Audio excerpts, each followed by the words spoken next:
नमस्कार दोस्तों, आज हम सीखेंगे प्रश्नावली 1.2।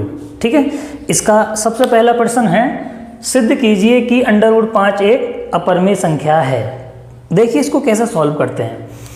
चूंकि इसमें हमसे अपरिमेय सिद्ध किया जा रहा है और हम जानते भी हैं कि √5 वास्तव में ही अपरिमेय संख्या होती है, क्योंकि हमें पता है अंडर रूट में अगर कोई भी अभाज्य नंबर आ जाए तो वो अपरिमेय संख्या कहलाती है। लेकिन हमें इसको प्रूव करना है कि ये अपरिमेय संख्या है, तो हम सबसे पहले इसका विपरीत मानते हैं। देखिए किस तरह से हम लिखेंगे, माना √5 एक परिमेय संख्या है, एक परिमेय संख्या है। हम आपको शुरुआत की वीडियो में ये बता चुके हैं कि √5 एक परिमेय संख्या है। आप जानते हैं इस चीज़ को, हमें पता भी है। और देखिए अब चूंकि ये परिमेय संख्या है तो परिमेय संख्या का एक रूल होता है कि परिमेय संख्या p/q के रूप में होनी चाहिए और q का मान 0 नहीं होना चाहिए। ठीक है, और p और q दोनों पूर्णांक होने चाहिए और p तथा q का HCF हमेशा कितना आना चाहिए, 1। चूंकि हमने इसको परिमेय संख्या मान लिया, इसका मतलब हम √5 को p/q के रूप में लिख सकते हैं। इसकी 3 शर्त हमने बताई थी। पहली, जहाँ q का मान 0 नहीं होना चाहिए और p तथा q पूर्णांक होने चाहिए, p तथा q का मासा या HCF 1 होना चाहिए। ठीक है, अब देखिए इसको हम क्या करते हैं, यहाँ से q को इधर लेके आते हैं। इतना आप जानते हैं कि बटे का मान गुणा में पहुँच जाता है दूसरी तरफ। तो यहाँ से ये जो q है 5 के साथ गुणा में इस तरीके से लिख जाएगा, √5q और बराबर p। इसको जरा सीधा कर दीजिए, तो p बराबर √5 और q। अब हम करेंगे यहाँ से दोनों ओर वर्ग करने पर, दोनों ओर वर्ग करने पर। देखिए वर्ग का मतलब है घात 2 लगा देना। तो जब दोनों ओर घात 2 लगाएंगे तो इधर बन जाएगा p की घात 2 और घात 2 की वजह से √ क्या हो जाएगा, समाप्त हो जाएगा। तो यहाँ से बचेगा 5 और q की घात 2। ये हमने बना दी समीकरण नंबर 1। अब देखें, ध्यान से समझते हैं। अब देखिए p की घात 2 बराबर लिखा है 5 q की घात 2। दरअसल में एक चीज़ और पहले तो मैं समझाना चाहूँगा। इधर देखिए, जैसे कि हमने 12 को हम लिख सकते हैं 4 × 3। ठीक है, अब इसका मतलब ये हुआ कि जो 12 है ना वो 4 से भी विभाजित है और 3 से भी विभाजित है। इसी तरह से अब हम यहाँ देखेंगे तो हमें पता चलेगा कि ये जो p की घात 2 है यानी p² वो 5 से क्या होगा, विभाजित। तो हम यहाँ से क्या लिखेंगे, चूंकि p² 5 से विभाजित है, विभाजित है, इसलिए p भी 5 से विभाजित होगा, p भी 5 से विभाजित होगा। ठीक, इतनी बात हमें समझ आ गई है। अब देखिए यहाँ से हम देखो, ये दरअसल एक सवाल नहीं है, मैं आपको बता दूं, ये एक प्रमेय की तरह सॉल्व होता है। अब हमें क्या करना है, यहाँ से एक मान और हमें देखो मानना पड़ेगा। यहाँ से किस तरह से, तो हम लिखेंगे माना p बराबर 5r। कोई ज़रूरी नहीं है आप r माने, आप कोई और अंक भी यहाँ से मान सकते हैं, इसकी कोई प्रॉब्लम नहीं है। ठीक है, अब देखिए यहाँ से फिर से वही चीज़, दोनों ओर वर्ग करने पर, तो क्या होगा यहाँ से p का वर्ग और 5 का वर्ग करेंगे तो 25 और r की घात 2। वर्ग का मतलब होता है घात 2 लगा देना, स्क्वायर। ठीक है, अब यहाँ से ध्यान से देखना, p² यहाँ पे दिख रहा है। p² का मान समीकरण नंबर 1 में हमारा कितना था, 5q²। तो हम क्या करेंगे, समीकरण नंबर 1 में से p² की वैल्यू यहाँ पे लगा देंगे। तो कितना हो जाएगा ये p² की जगह 5q² बराबर 25r की घात 2। समझ आया, p² का मान 5q² है, वो हमने यहाँ पे लगा दिया। आप चाहें तो यहाँ ब्रैकेट में लिख सकते हैं समीकरण 1 से। आपको समझ आ जाएगा कि ये मान यहाँ क्यों लग गया। ठीक है, 5 से 25 को काटेंगे तो 5 पंजे 25, तो यहाँ से बचेगा q की घात 2 बराबर 5r²। फिर से समीकरण नंबर 2, वही चीज़ जो हमने यहाँ पे करी थी, यहाँ पे भी देखते हैं क्या लिखेंगे। चूंकि q² 5 से विभाजित है, 5 से विभाजित है, इसलिए q भी 5 से विभाजित होगा। अब तुम कहोगे ये कोई कंपलसरी है क्या? अगर q² 5 से विभाजित है तो q भी 5 से विभाजित होगा। बिल्कुल, देखिए ऐसा समझ लेते हैं, एग्जाम्पल लेके मान लीजिए 25 है, ठीक है। अगर 25 5 से अगर विभाजित है तो फिर q का मतलब उसका अगर रूट निकालेंगे तो कितना आएगा, 25 का 5, तो ये भी 5 से हमारा विभाजित होगा। ऐसा कोई भी नंबर आप लेकर देख लीजिए, ठीक है। अब देखें, यहाँ तक अब हम समझ गए। अब हम अपने मेन पॉइंट पर आते हैं। चूंकि हमने इसको परमेय माना है, आपको पता है ये परमेय नहीं है, लेकिन हम चूंकि इसको प्रूव करना है हमें परमेय, इसलिए हम इसको परमेय मान के ही चल रहे हैं। अब यहाँ पे ध्यान से देखें, समीकरण नंबर 1 और 2 से P और Q दोनों 5 से क्या है, विभाजित हैं, ठीक। जबकि परमेय संख्या में रूल ये होता है कि P और Q का जो मासा है वो 1 आना चाहिए, यानी ऐसे कितना आना चाहिए, 1। जब ये दोनों ही 5 से विभाजित हैं, इसका मतलब ये 5 जो है कॉमन गुणनखंड बन गया। इसका मतलब इन दोनों का ऐसे 5 है, जो कि हमारी कल्पना के क्या है, बिल्कुल विपरीत है। इसलिए अब हमें एक यहाँ से स्टेटमेंट लिखना पड़ेगा, समीकरण 1 तथा 2 से, समीकरण 1 तथा 2 से स्पष्ट है कि, समीकरण 1 तथा 2 से स्पष्ट है कि P तथा Q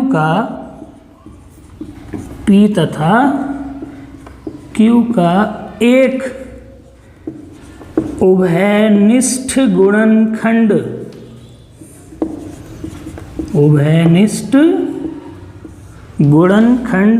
5 है, ठीक है। उभयनिष्ठ गुणनखंड कितना है, 5,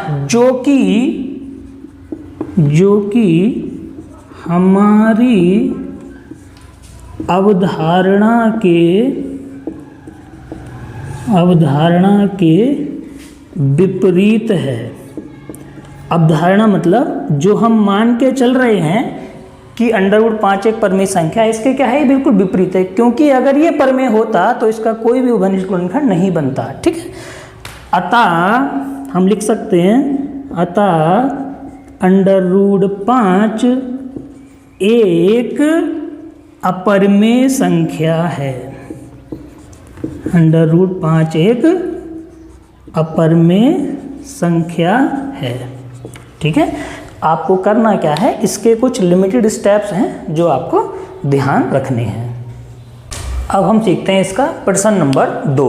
देखिए प्रश्न नंबर 2 में क्या कहा जा रहा है कि सिद्ध कीजिए कि 3 + 2 √5 एक अपरमेय संख्या है। फिर से वही सवाल है, बस थोड़ा सा चेंजेज है।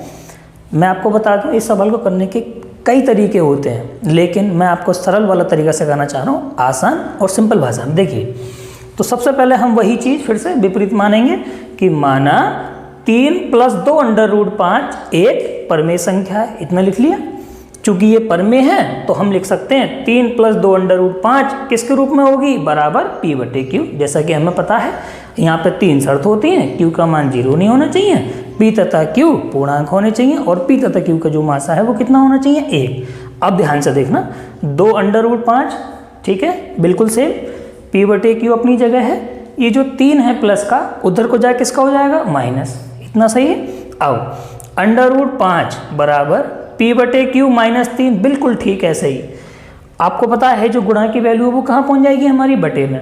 अब ध्यान से देखना ये वाली बात, √5 हमने इससे जस्ट पहले वाले सवाल में सिद्ध करा है कि √5 क्या है, एक अपरमेय संख्या है। और अब इधर देखिए, P/Q परमेय है, आपको पता है।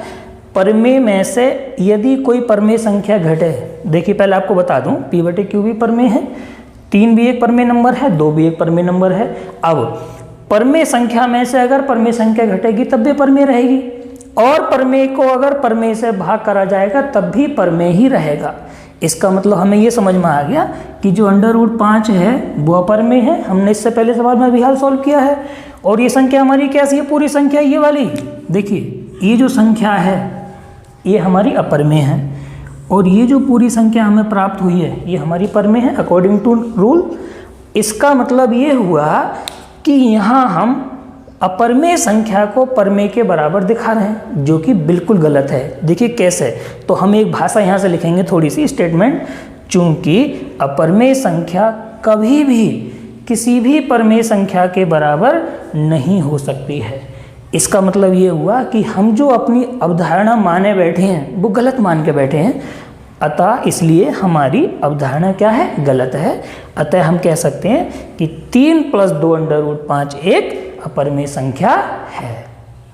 अब हम देखते हैं इसका प्रश्न नंबर 3। देखिए प्रश्न नंबर 3 में क्या कहा जा रहा है? फिर से वही, सिद्ध कीजिए कि निम्नलिखित संख्याएं अपरमेय हैं। ये 3 पार्ट में है प्रश्न। इसका पहला पार्ट है 1/√2, अर्थात हमें सिद्ध करना है कि 1/√2 क्या है? एक अपरमेय, जैसा कि अब तक हमने करे हैं।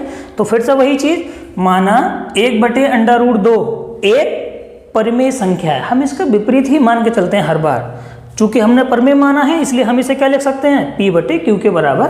तो 1/√2 बराबर होगा हमारा P/Q। फिर से बता दें, यहाँ पर 3 शर्त। Q का मान क्या नहीं होना चाहिए? 0। Q का मतलब बटे वाली वैल्यू, अर्थात हर का मान 0 ना हो। ठीक है, तो Q का मान 0 नहीं होना चाहिए और P और Q पूर्णांक होने चाहिए एवं P तथा Q का जो मासा है अर्थात ऐसी है वो 1 होना चाहिए। ठीक है, अब देखेंगे।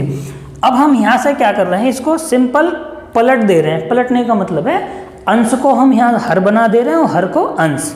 तो देखिए √2 यहाँ बटे में था, हमने ऊपर पहुँचा दिया, 1 को हम बटे में लिया। इसी तरीके से हमने यहाँ पे भी चेंज कर दिया। तो Q/P, बटे में 1 है, कोई फर्क पड़ने वाला नहीं है। 1 हमने हटा दिया तो √2 बराबर बच गया Q/P। फिर से वही चीज़, ये जो नंबर है √2 ये क्या है? हमारा अपरमेय। और ये जो वैल्यू है ये क्या है? परमेय। जबकि हम जानते हैं कि परमेय और अपरमेय कभी भी बराबर नहीं हो सकते। तो हम फिर से लिखेंगे, चूंकि अपरमेय संख्या कभी भी परमेय संख्या के बराबर नहीं हो सकती, इसलिए हमारी अवधारणा गलत है। अतः 1/√2 एक अपरमेय संख्या है। देखते हैं इसका थर्ड पार्ट।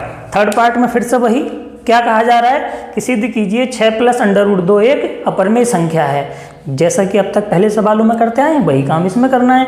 क्या करेंगे? माना 6 + √2 एक परमेय संख्या है। जब इसे परमेय मानेंगे तो हम क्या लिख सकते हैं? इसे 6 + √2 लिख सकते हैं हम बराबर P/Q के, जहाँ पे हमारी एक शर्त भी होती है कि Q का मान 0 के बराबर नहीं होना चाहिए और P तथा Q पूर्णांक होने चाहिए और P तथा Q का जो SCF है वो 1 होना चाहिए। ठीक है, अब देखें यहाँ से समझने वाली बात, √2 को हमने यहीं रखा P/Q और ये जो 6 है इधर आके हमारा माइनस का हो गया। अब देखें बिल्कुल सिंपल, दोबारा समझ लीजिए। √2 क्या है? एक अपरमेय संख्या, जैसा कि हमें पता है। एक चीज़ और यहाँ से बता दूँ मैं आपको, यदि परमेय संख्या में कोई भी परमेय संख्या जुड़ेगी तब भी वो संख्या परमेय होगी। परमेय में से कोई परमेय संख्या अगर घटेगी तब भी वो परमेय होगी। और यदि परमेय संख्या में परमेय संख्या से हम गुणा करेंगे तब भी वो संख्या परमेय ही होती है। और यदि परमेय संख्या को किसी परमेय संख्या से भाग किया जाता है तब भी वो संख्या परमेय ही होती है। अब देखें यहाँ समझें, P/Q परमेय है और 6 भी परमेय है। तो परमेय में से जब परमेय घटेगी तो संख्या हमारी परमेय ही बचेगी। इसका मतलब ये जो पूरा नंबर है हमारा ये भी क्या है? परमेय। अब देखिए हमें फिर से पता लग गया कि परमेय और अपरमेय संख्या कभी भी बराबर नहीं हो सकती हैं। तो हम फिर से यहाँ पे स्टेटमेंट लिखेंगे, चूंकि अपरमेय संख्या कभी भी परमेय संख्या के बराबर नहीं हो सकती है, इसलिए हमारी अवधारणा गलत है। अतः 6 + √2 एक अपरमेय संख्या है। उम्मीद करते हैं अब तक इतना सब कुछ समझ में आया है, और यदि समझ में कुछ ना भी आया हो तो आप वीडियो को दोबारा देख सकते हैं। ठीक है, मिलते हैं किसी अगली वीडियो में, तब तक के लिए नमस्कार।